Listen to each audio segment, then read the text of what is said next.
Nous arrivons à la libération de Paris. Il y a là-dessus des légendes, encore aujourd'hui vivaces, et que je suis bien obligé de démolir.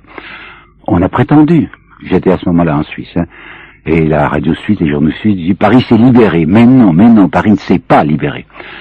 Les Allemands avaient décidé d'évacuer le nord de la France lorsque leur verrou d'Avranches avait cédé. Vous savez ce qui s'était passé, un débarquement américain le 6 juin 1944. Les Allemands avaient très fortement résisté, Eisenhower piétinait et s'agaçait. Enfin, il a mis le paquet, il est arrivé à faire sauter ce verrou d'Avranches. Alors à ce moment-là, Hitler dit, il n'y a qu'à faire un repli stratégique considérable, on va se replier sur les Ardennes et peut-être même au-delà du Rhin, mais nous allons évacuer la France du Nord, y compris Paris. Or, pour l'évacuation de Paris, c'était le général von Coltitz qui dirigeait les forces allemandes à Paris. Von Coltitz a décidé de trahir Hitler. Hitler lui avait dit, vous allez faire évacuer, faites évacuer de nuit pour que les Français ne se rendent pas compte qu'on évacue Paris, mais je vous demande, avant de quitter Paris, de faire sauter toutes les unités de la banlieue, puis vous ferez tout ce que vous voudrez, les ponts, la Tour Eiffel, Notre-Dame, enfin je veux que Paris brûle. Bon. Coltitz a décidé à ne pas le faire parce qu'il est convaincu que les Allemands sont perdus, et il prend contact en secret avec les Alliés, grâce au ministre ou au consul de Suède, et il leur fait savoir ceci. Je vais faire évacuer, c'est entendu, mais quant à moi, je ne partirai pas, je me remets entre vos mains, je ne ferai rien comme destruction à Paris, à condition que vous m'acceptiez, que vous soyez prévenant à mon égard. Vous pensez si les Américains sont contents. À Paris, on l'ignore. Il n'y a qu'un très petit nombre de gens, en particulier la police, qui savent que les Allemands s'en vont. Et brusquement, le 18 août 1944, des affiches de mobilisation sont affichées dans Paris, appel à l'insurrection. Il y avait environ 3 millions de Parisiens à ce moment-là dans Paris. Combien vont descendre dans la rue? Mettons 4000. 4000 sur 3 millions. S'ils vont descendre dans la rue, vont organiser de pauvres petites barricades, vont se faire tuer, il y aura quelque chose de 2500 ou 3000 tués. Ces 3000 tués se font tuer en vain. Et ils ne s'en doutent pas. Étant donné qu'ils n'auraient pas bougé, que c'eût été pareil, étant donné que les Allemands s'en allaient. De Gaulle le savait très bien, mais il avait demandé à Eisenhower de la permission d'envoyer des soldats français, sous uniforme américain certes, pour être les premiers à entrer dans Paris. C'est la fameuse colonne Leclerc. Ce qui permettra aux Parisiens de s'imaginer qu'ils sont délivrés par des troupes françaises, alors qu'ils sont délivrés par les Américains. Et les troupes françaises de Leclerc ne sont qu'une toute petite, une infime partie de ces envahisseurs ou de ces libérateurs américains. La police se vantera d'avoir été extrêmement courageuse puisqu'elle arborera dès le 19, je crois, le drapeau français au-dessus de la préfecture de police. On dira, mon Dieu, ces policiers sont vraiment courageux. Mais non, parce que la police sait ce qui se passe. La police sait que les Allemands sont en train d'évacuer. Mais cette police, elle est terriblement compromise avec la collaboration. Les policiers français qui obéissaient à la fois à Pétain et à Hitler avaient fait des arrestations massives de juifs et de résistants. La prison de la Santé, qui était prévue pour 1000 prisonniers, en avait 3000. Alors la police, pour se faire obéir, avait besoin, comment dirais-je, de se blanchir. Alors c'est la police qui va inaugurer le drapeau français, le premier drapeau français qui va flotter sur Paris, alors que ce n'est aucun péril pour elle, mais c'est pour se faire admettre de la résistance. Quand De Gaulle va arriver à Paris, nous sommes le 25 juin, oui, la fois le 25 août, la première chose qu'il fait, c'est de passer, pardonnez-moi l'expression, une véritable engueulade, à Leclerc qui avait signé la capitulation avec von Coltitz.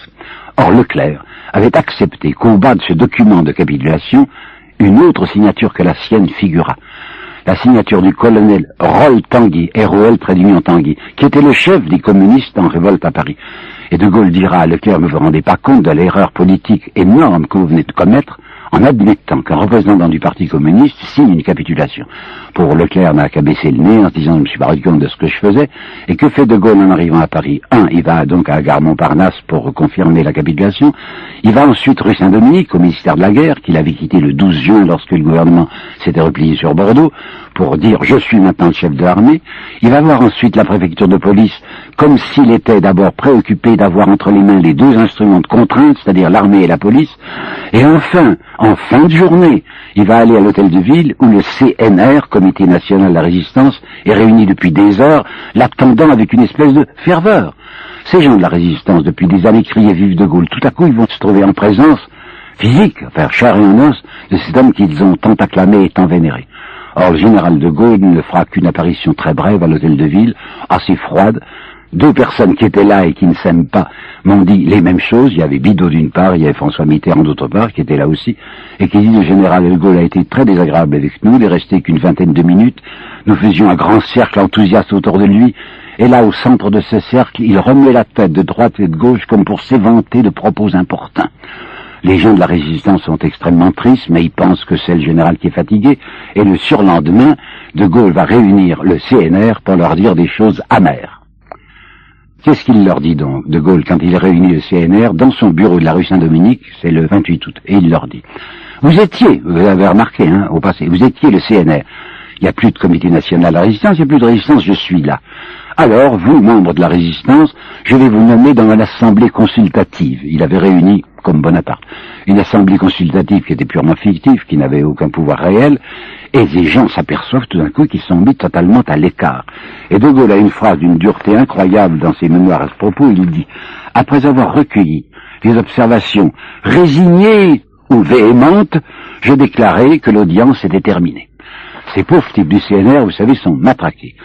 À l'impression qu'ils se sont battus, non pas pour rien, certes, ils ont contribué à la libération de Paris, mais ils voient que De Gaulle veut les tenir à distance.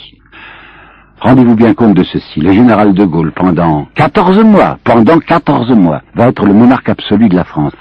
Or, en France, pays démocratique, lorsque quelqu'un est le chef de l'État, il doit être appuyé par le suffrage universel. De Gaulle s'est contenté de cette espèce de sacre qu'il a obtenu de l'acclamation des Parisiens, lorsque le 26, il avait défilé, vous le savez sans doute, depuis l'Arc de Triomphe jusqu'à Notre-Dame de Paris, au milieu d'ovations, mais enfin ça, c'est de l'ovation de Parisiens, lesquels Parisiens, au mois d'avril 1944, avaient acclamé le maréchal Pétain que les Allemands avaient amené là. C'est donc pas autre chose qu'un sacre apparent. Un véritable sacre, c'est le suffrage universel. Et bien De Gaulle va attendre 14 mois pour consulter le suffrage universel.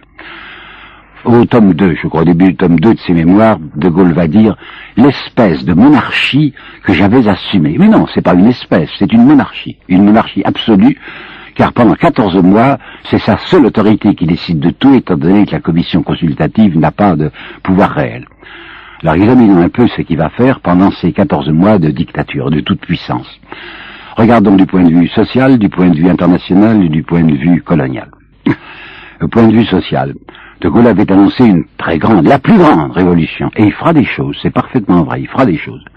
Il va faire des nationalisations, c'est lui qui va obtenir, prescrire la nationalisation des houillères, la domination de gaz et d'électricité. C'est lui qui va nationaliser un certain nombre de banques, les banques de dépôt. Pas les banques d'affaires, pas la Paribas, on n'y touche pas, les banques de dépôt comme le Crédit Lyonnais.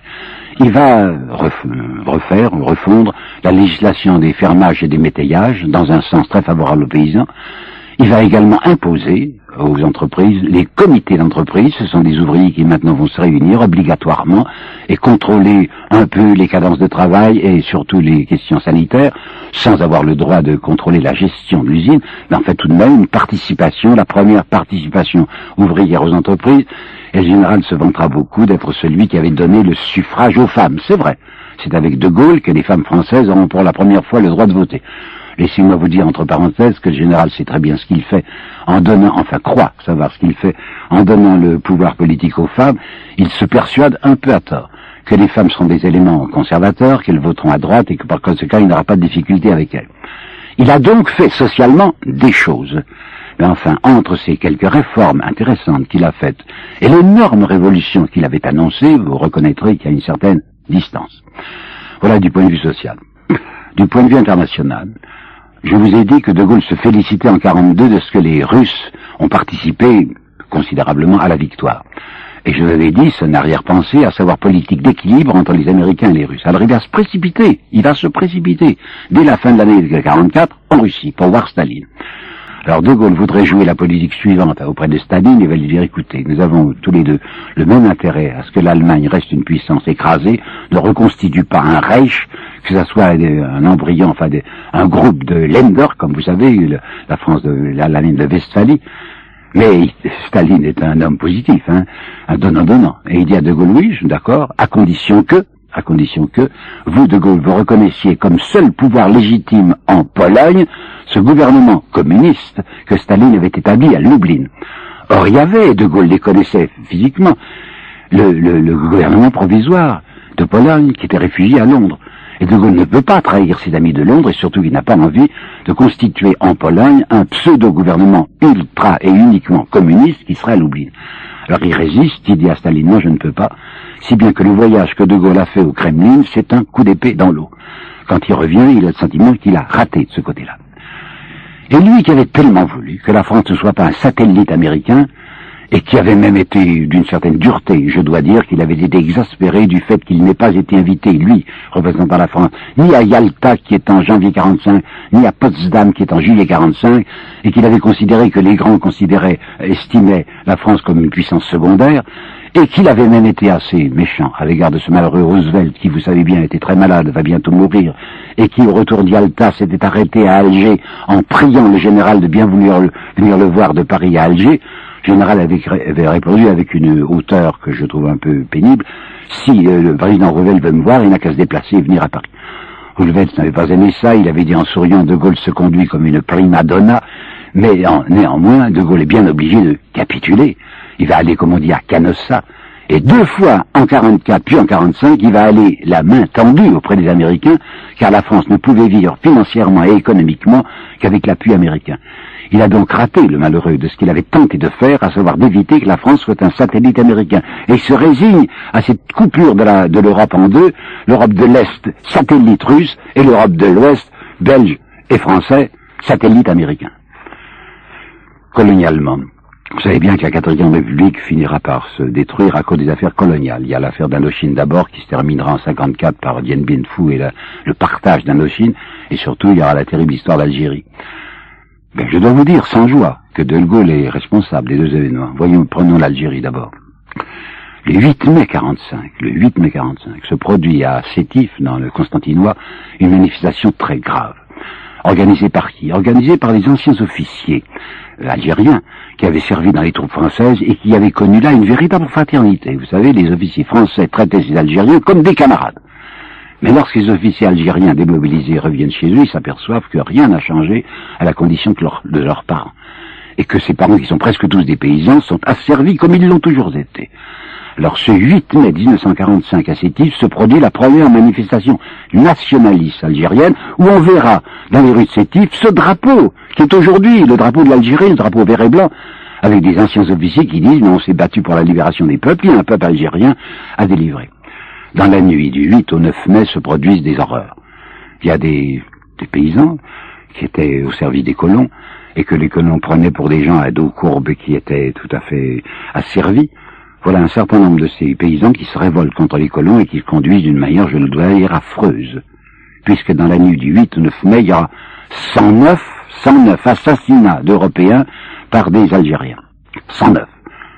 Et je dois vous dire, parce qu'il faut tout dire, que ces révoltes en Afrique du Nord sont pas mal affreuses. Vous savez, pardonnez-moi le détail, mais enfin, les hommes, on leur coupe les parties sexuelles, on leur enfonce dans la bouche, et les femmes, on les éventre après les avoir violées. Affreux, hein. Nuit du 8 au 9. Répression. Alors on envoie contre ces malheureux Algériens, on envoie d'abord la Légion étrangère, ce sont des robots, on envoie des Sénégalais qui ne sont pas des Arabes, et le chef de la répression avouera 800 morts, c'est déjà pas mal, hein, 800 contre 103. En réalité, le chiffre est bien supérieur. Mais ce qu'il faut que vous sachiez, c'est que dans les jours qui ont suivi le 9 mai, des commandos de colons vont s'organiser pour des représailles. Ça durera 4 ou 5 jours, des représailles horribles. Le FLN plus tard, hein, vous savez, les révoltés algériens diront, ils nous ont tué 50 000 hommes, c'est faux. Mais évidemment, les colons vont faire des choses affreuses, vont se jeter sur des douars, vont assassiner tout le monde, femmes, enfants et gosses, on va jeter des cadavres, quelquefois encore un peu vivants, dans des trous avec de la chaux. Résultat, estimation les plus faibles, 20 000. Alors l'armée aurait tué 800 hommes, les colons auraient tué 20 000 personnes. Je me rappelle très bien, j'étais sous l'occupation qu'en 42, hein, quand on voyait qu'il y avait une affiche allemande qui disait « Vous avez tué un soldat allemand, on va en tuer 10 otages français ». Mais là, en Algérie, il ne s'agit pas de 10 contre 1, ni de 20 contre 1, ni de 100 contre 1, mais de 200 contre 1. Hein. Il y a 109 morts européens, il y aura comme 22 ou 23 000 Algériens écrasés. De Gaulle le sait. et le Tout-Puissant. Nous sommes le 8 mai 45. Ben, il ne fera rien. Il avait accordé 70 000 droits de vote, il a le droit de vote à 70 000 Algériens triés sur le volet qui étaient au service de la France. Mais ce qui va se produire en 54, c'est-à-dire l'explosion que vous savez qui aboutira en 62 grâce à De Gaulle à l'indépendance algérienne, il aurait certainement pu, s'il l'avait voulu, faire des réformes en Algérie qui nous eût épargné à la France l'épouvantable révolte que vous savez.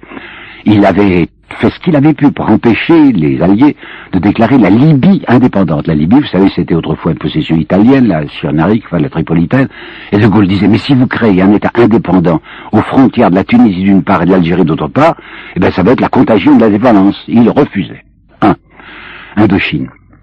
Profitant de la faiblesse du gouvernement français, les Japonais avaient envahi le nord de l'Indochine. Alors s'était constituée contre eux une résistance à la fois nationale et politique, dirigée par un nommé Ho Chi Minh. Ho Chi Minh était un homme intelligent, qui était en effet marxiste, mais qui était en même temps était très anti-japonais et aussi hostile à la présence française, mais qui avait fait savoir au négociateur français qui s'appelait Saint-Denis la chose suivante. Général de Gaulle a parlé maintenant d'une union, une union qui ne serait plus une colonie française, qui serait l'Union française, une espèce de Commonwealth. Je suis décidé, disait Ho Chi Minh, pendant un certain nombre d'années, à rester dans l'Union française parce que nous avons besoin de la France culturellement et économiquement. Il y avait toutes les chances à ce moment-là de s'entendre. C'était l'idée de Saint-Denis, le négociateur français, l'idée de Leclerc, que le général de Gaulle va envoyer en Indochine, dont nous avons les documents aujourd'hui, et Leclerc disait, notre seule chance, c'est de travailler avec Ho Chi Minh. Que fait de Gaulle? À la suite d'une lettre du 15 août 1945 d'Ho Chi Minh qui dit « Nous pouvons nous entendre encore longuement avec les Français à condition qu'on ne rétablisse plus l'administration coloniale. » Ben, vous savez que de Gaulle va envoyer un corps expéditionnaire avec des chars pour une reconquête militaire de l'Indochine. Il va sabrer ce Leclerc qu'il trouve trop mou, va mettre à la place un extraordinaire moine, un capucin, qui était devenu amiral, qui s'appelait Thierry d'Argentlieu, et qui lui était favorable aux méthodes de force, et vous savez sans doute, c'est l'amiral d'Argentlieu qui avait décidé en 46 du bombardement de Haiphong, où il y avait eu une émeute. L'escadre française va tirer sur Haiphong, tuer des milliers de gens. C'est là que va commencer la révolte indochinoise qui tournera si mal. Donc je suis obligé de vous dire, avec tristesse, que le général de Gaulle est pour une part responsable de ce qui va nous arriver à nous Français en Algérie et en Indochine. Il se décide quand même, il le faut bien, à consulter le corps électoral. Nous sommes le 21 octobre 1945, il se persuadait qu'avec son prestige, le nouveau parti qui s'était constitué et qui s'appelait MRP, avec Bidault, Mouvement Républicain Populaire, et qui s'intitulait le Parti de la Fidélité, va obtenir ce que l'on appelle toujours électoralement un raz-de-marée, et que le général de Gaulle aura une chambre à sa disposition. Eh bien, je ne sais pas si vous vous rappelez les chiffres, c'est assez terrible, hein. La précédente chambre, c'était la chambre du Front Populaire, 36. 73 communistes. Eh bien, dans la chambre de 45, les communistes sont 160. Et comme les MRP ne sont que 152, et que les socialistes sont 142, si l'on admet que les socialistes sont des marxistes, enfin plus ou moins comme les communistes, c'est donc une majorité marxiste que le général trouve devant lui. Il est exaspéré, il est écœuré, il a décidé tout de suite, je ne continuerai pas dans ces conditions, il ne veut pas immédiatement démissionner, mais il en a pris la décision, et c'est ce 20 janvier 46 que le général de Gaulle enverra un message aux Français disant « J'ai remis la France sur rail, Dieu sait que ce n'était pas vrai, on n'a plus besoin de moi, je me retire ». En fait, il n'avait pas du tout l'intention de se retirer. Nous savons aujourd'hui par des confidences, celle par exemple de Claude Mauriac, qui était le fils de François Mauriac, et qui était le secrétaire particulier du général, et qui a écrit en 71 un livre que je vous recommande, qui est extrêmement important, qui s'appelle Un autre de Gaulle. Nous avons que quand de Gaulle se retire du pouvoir, il ne va même pas dans sa propriété qu'il avait depuis 37 de Colombey les deux églises, il va tout près de Paris, à Marly, persuadé que toute la France va se mobiliser en lui envoyant télégramme sur télégramme pour demander « Mais mon général, revenez !» Il reçoit à peu près rien. Dans l'hiver 45-46, les Français sont très malheureux. Vous savez, les rations alimentaires sont plus faibles que celles de l'occupation. On n'a pas de charbon, les Français crèvent. Et mon Dieu, que de Gaulle soit parti, c'est pas bien grave. Alors c'est là que de Gaulle va prononcer cette phrase qui est célèbre, qui est historique. Les Français sont des veaux.